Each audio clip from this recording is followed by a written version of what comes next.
Welcome, everyone, to the Contact Center Perspectives podcast. I'm Steve McDonald, your host.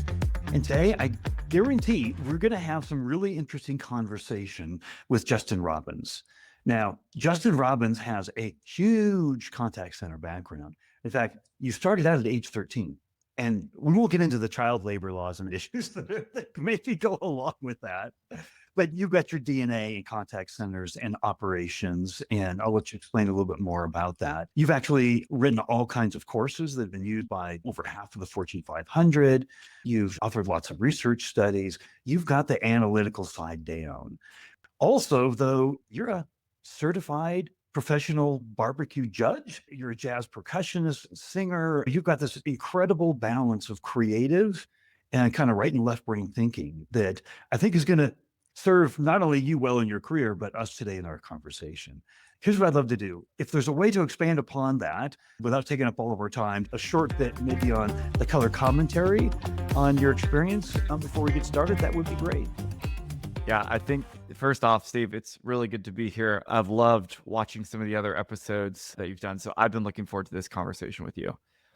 I think to the point of balance, that is certainly me overcompensating from being told by too many teachers and mentors and others that it's like too far down the path of being a right brained.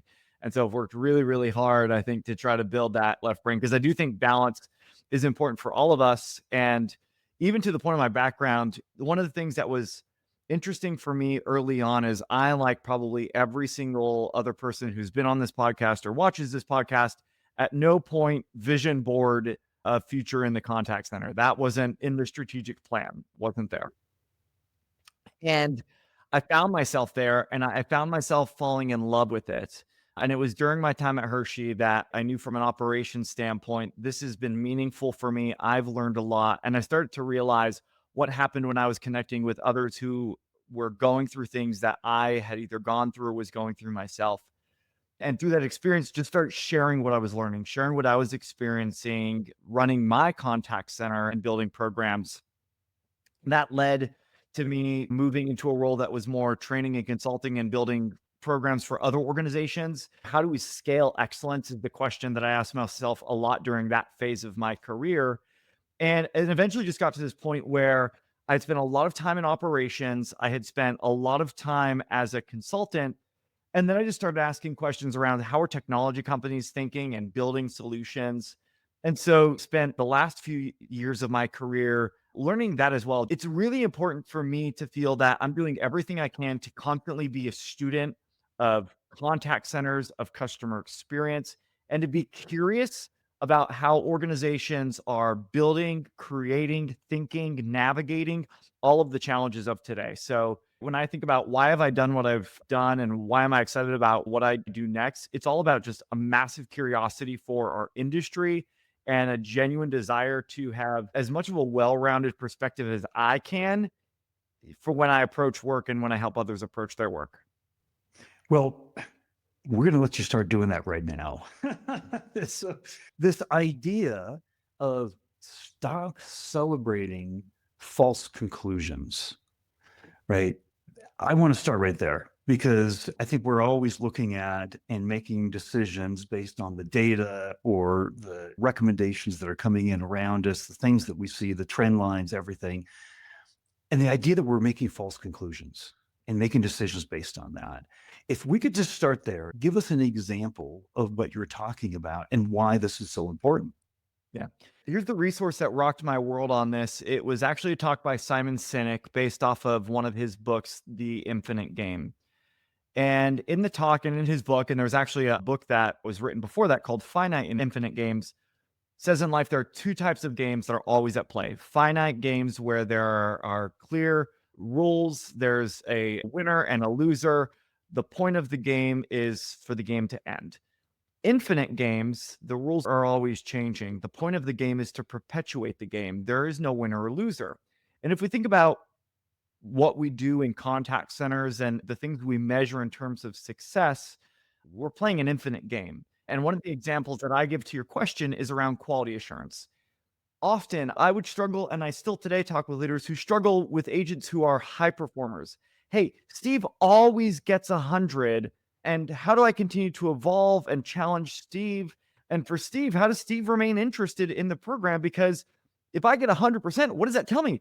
I've succeeded. I've won the game to the point of a false conclusion. I've arrived at this idea that I've done it. I've figured it out, but that's not the case. The next interaction, the score resets, the game continues.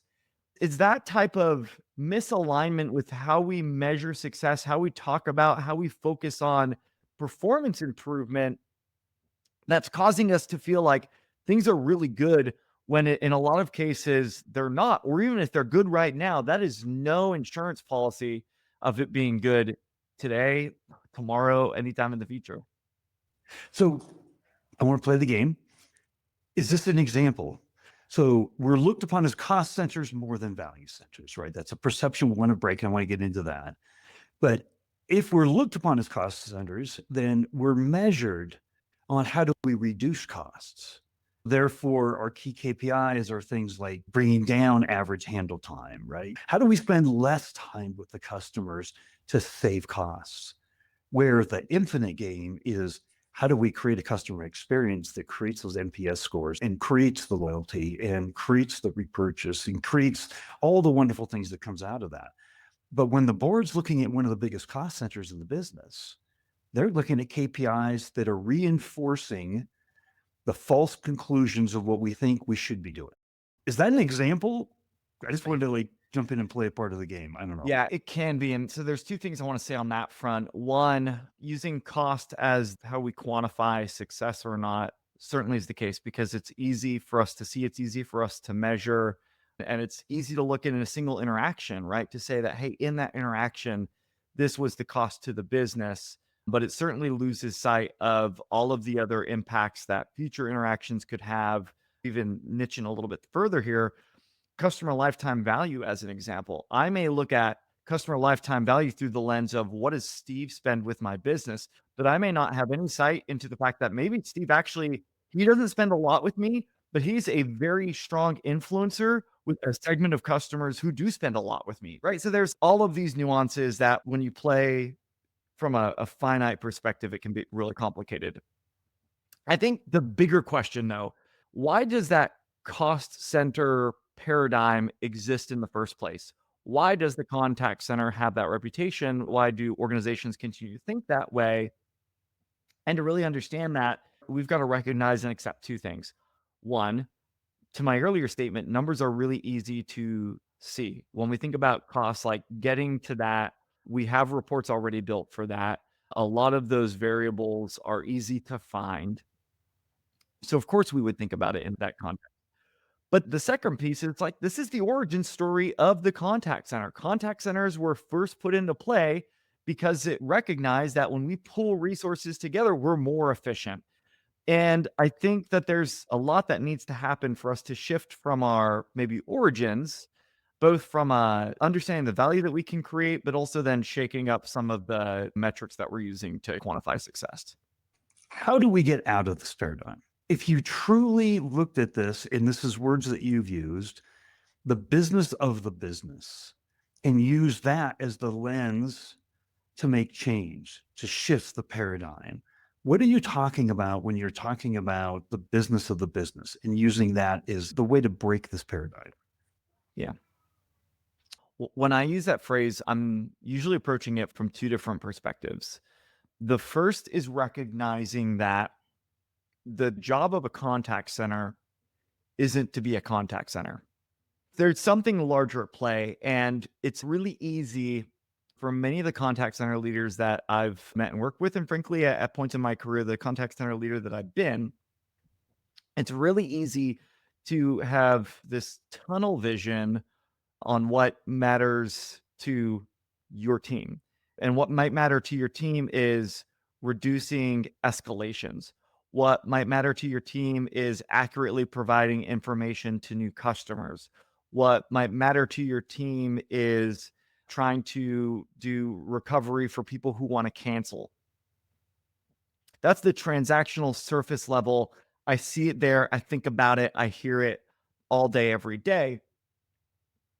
And it may or may not have anything to do with the broader economic engine of the business.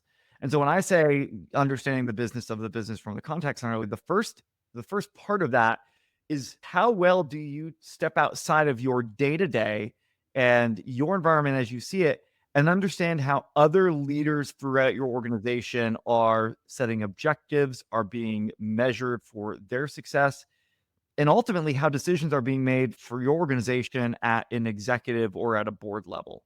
How well do you intentionally broaden your perspective on what matters most outside of the contact center? That's part one of understanding the business of the business.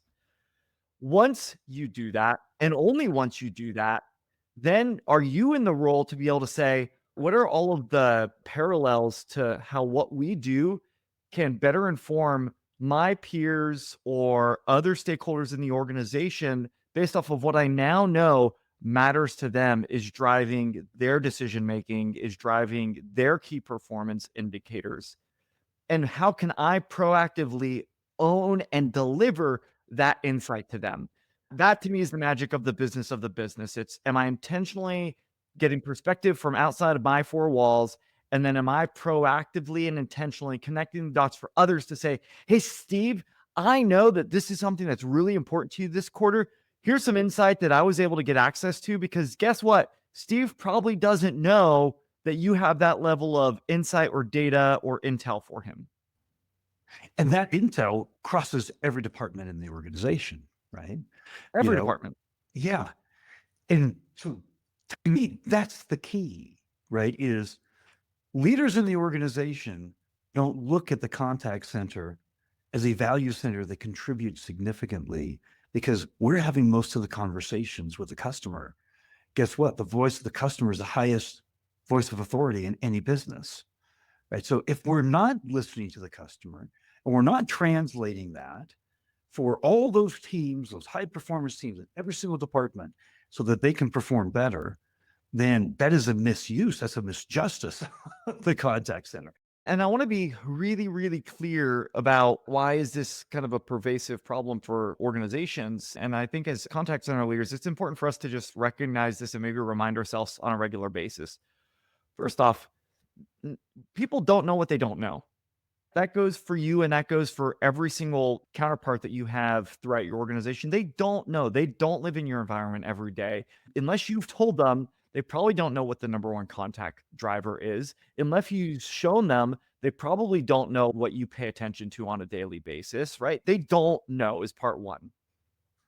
Second, we just have to recognize that if they don't know what they don't know, we as humans are also really, really good at making assumptions and filling in the blanks for what we don't know. And so throughout the organization, right, wrong, or indifferent, people have all sorts of opinions and thoughts on what the contact center is or isn't, knows or doesn't know. And those assumptions are being based off of the inputs that any single one of us gets. And those inputs can be something that I heard from somebody in a meeting, or it can be the thing that a leader is proactively communicating to me. And that, I think, is the other part. If we remember that people don't know what they don't know, and they're making their assumption based off of the sources that are available to them, how can you be a driver of positive change for birth in helping them better know the things they should know, and being an input that's helping them see the value that the contact center can provide to their business? So let me ask if this is a roadblock in bringing the contact center and the rest of the organization together so everybody can benefit. Typically, contact center leaders come up through the ranks, and even from an agent to maybe a QA manager or training, and they're not classically trained or experienced in the business of the business that you talked about. So asking for them to understand the business of the business where they've not had that experience, they've not been trained in that experience, is that a chasm? We spend a lot of time talking about how do we train agents. Should we be equally talking about how we should, as leaders in our organization, should be training our contact center leaders? Yes, is my answer to all of that. Look, two things I'll touch on here. One, contact center supervisors, functional level leaders do feel like a bit of a lost demographic to me in terms of a lot of enablement and training and support. a lot are kind of left to figure it out, unfortunately. The second part, in terms of this idea of do they come up through the ranks or what does that look like? There's really three scenarios, and in most scenarios, there's just real downside. The first scenario is that they do come up through the ranks and they don't have that formal training. And so they lead by whatever naturally manifests inside of them. The second thing that I observe is organizations who bring in leaders who they led at other contact centers. And they're like, hey, they were a contact center leader. So they're clearly going to be successful here. But the reality is, most contact centers struggle to articulate their value outside of the contact center. It still doesn't solve the problem. So then the third approach that organizations take is, well, I know, we need somebody who knows the business of the business. And so they get somebody who's really strong performer in another part of the organization. And you know what they say? Steve, today's the day that you begin leading our contact center. Right. Right. And Steve has no idea how to lead. I've interviewed those people on this podcast. They were like, and all of a sudden I'm running the contact center, right? So the challenge, I think, is the universal one. And I hear a lot that people don't actually use this word, but the way that they describe their time in the contact center is they feel like it's this thing they've fallen into and they need to claw their way out of. That's why I use the chasm term. The term is that it's like, for frontline associates, for leaders, for people who inherit, it's like, why me? Why me? And what can I do to get out of here? But to all of the things that we've talked about up to this point, in terms of the intelligence that exists there, the opportunity for there to be so much intersection and overlap and service to other departments in the organization, actually primes the contact center. I don't care what level you're at in a contact center. It enables anyone who's in the contact center for that time to be a catalyst into really, really cool futures in their career if they position that time in the right way. So here's a conclusion that I want you to debunk or validate, but everything that I'm hearing here is that the perception of contact centers being cost centers, and that from the board level on down, how they're evaluated, that's setting the rules of the game, right? To the very beginning, the finite game has a finite set of rules, and there's a conclusion to it, right?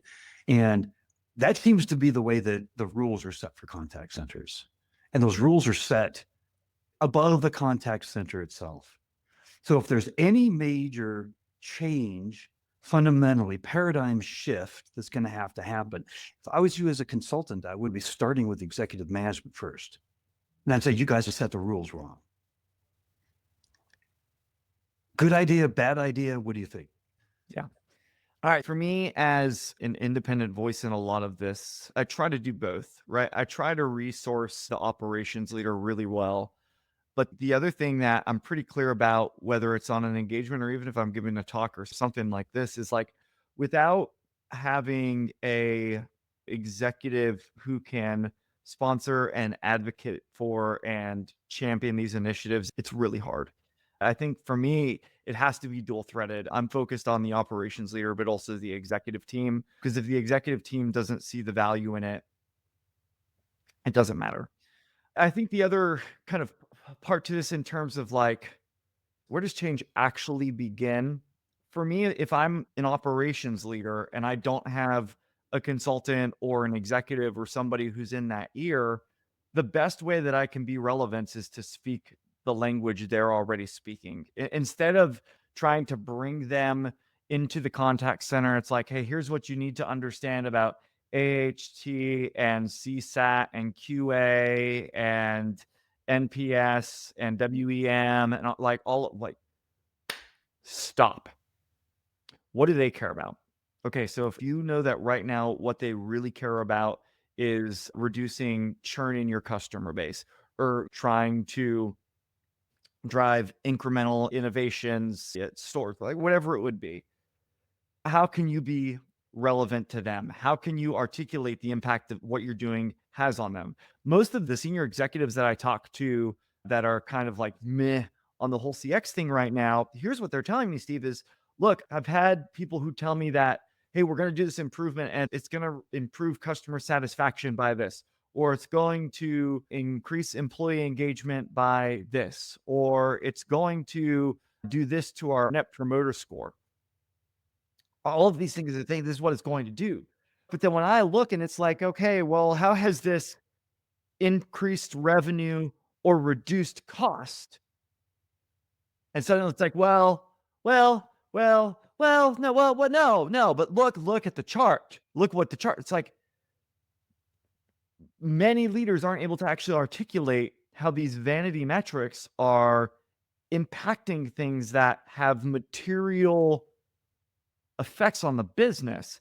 The perception's not changing because it's like, look, it's a lot easier for me as an executive to see how expensive was it to serve a customer, and did that customer generate revenue for me or not. That's why cost per contact, that's why revenue per customer, like that's why those things matter, because it's easy for me to see the dollars and cents of it. If I am a contact center leader and I'm not clearly connecting all of those other things to dollars and cents, it's going to be really, really hard to shift that mentality. So how do we do that? Because you're right. As executives, we look at profit and loss, we look at quotas, we look at all these things that are all traveling towards how are we doing this quarter? How are we doing next quarter? If we're public companies, we're rewarded. We have to keep showing that, right? So we as organizations are business, revenue, ROI, profit driven. That's the way we're going to be. I don't think that's going to change. That's probably not a paradigm shift that we're going to want to fight, right? We're all going to be charities now. That's right. .org. So knowing that that's the world business works in, right?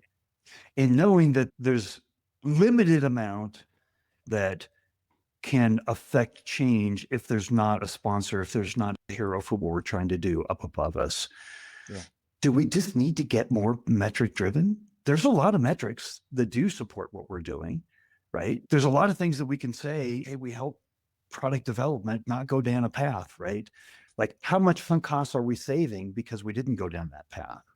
There is a business case to be made. Do we just need to make more business cases? Is that what it takes? Or I don't know, what is it? I'm so glad you asked, Steve. This is the world that I've been living in, especially in recent months, as I've really been trying to understand the enterprise-wide customer experience problem. Where is it falling short? Where is it succeeding? And what I've found in terms of where it falls short most often and what organizations need to do differently to break the paradigm, get more mind share inside of the business, and ultimately drive more change isn't a matter of focusing on more things. It's figuring out where are the few things that, if focused on, have exponential impact on the business. Right. The problem's not a lack of data. It's not a lack of stakeholders who are interested in improving customer experience. It's where do we focus? Where do we focus that, if focused there, has maximum impact? And the metric, the idea that I've really landed on and seen prove out with the organizations is something that I've called value force multipliers.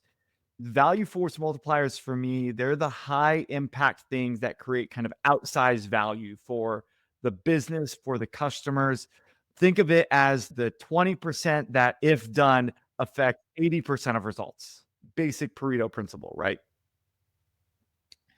I'll give you an example of that, and then we can ask away whatever you want on there.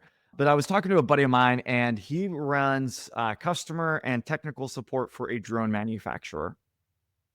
And he was saying to me, Justin, do you have any idea the number one reason why people contact our business? I was like, no, I don't.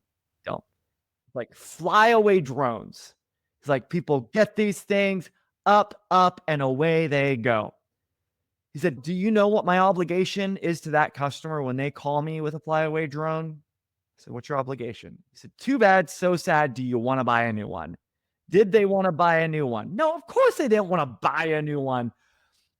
But this is what his reps were doing. I apologize that the wind took your drone away and that you can't locate it. I can offer you a here's a 10% coupon, right? It's like, that's the strategy.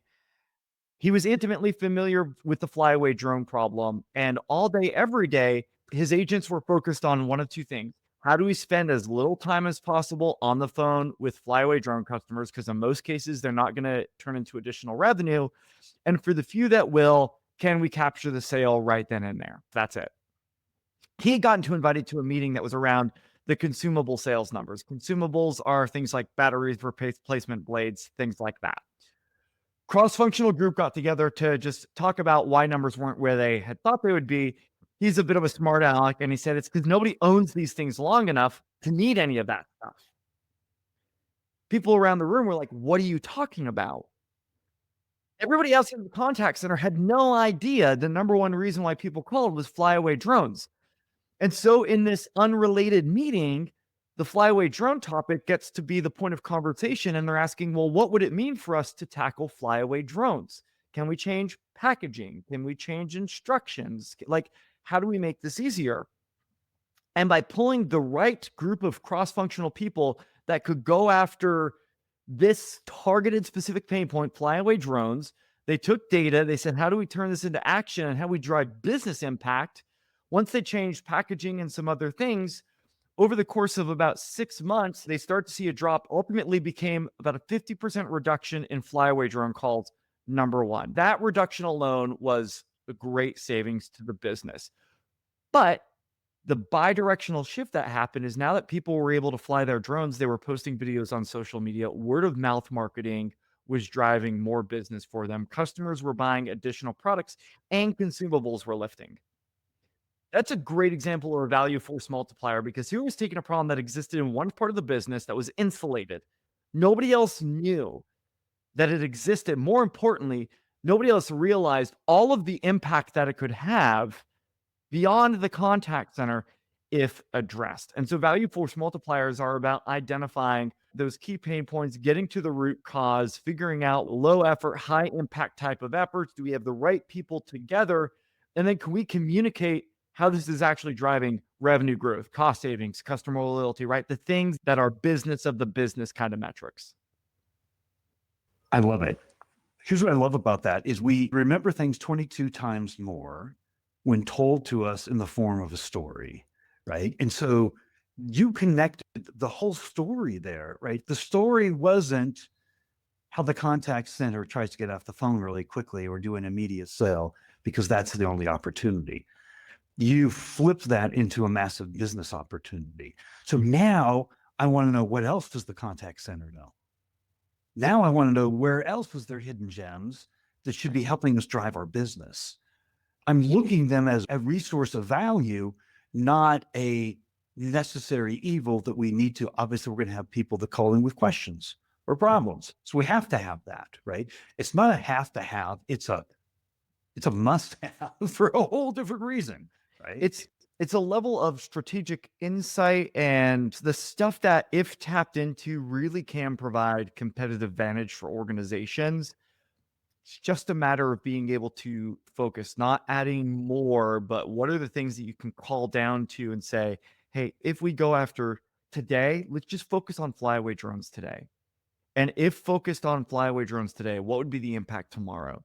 And then once we've done that, what's the next thing? And then the next thing, and then the next thing. And both sides wanting to explore that next thing, because you don't always know what the next thing is unless you're coming together, right? And you're talking and you're sharing. And it's driving mutual benefit. Even last night, I was having a conversation with an executive and they were saying, like, the turf wars between departments have always existed.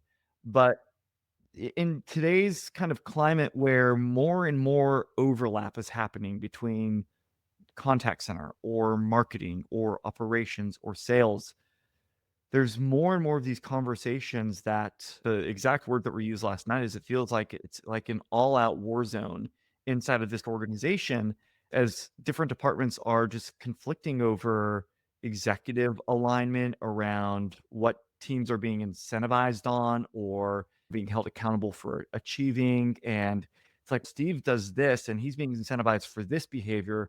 And he's always been incentivized for that behavior. But now we actually see the negative consequence that drives 2 departments later.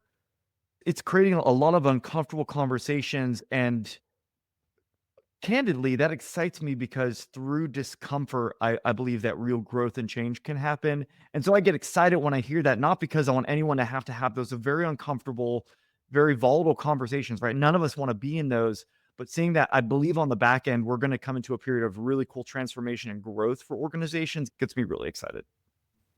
Well, this whole conversation gets me excited. I've got one last question Yeah. with what I'm hoping is a 30-second answer, because we've talked about so much. If there was one thing that you wanted the audience of this episode to take away, the one most important thing, what would that be? Yeah. It would be two things. And the first would be massively curious. Be massively curious about what your customers care about. Be massively curious about what matters most to your business. Be massively curious about the impact that you could have in the future that you're not having today.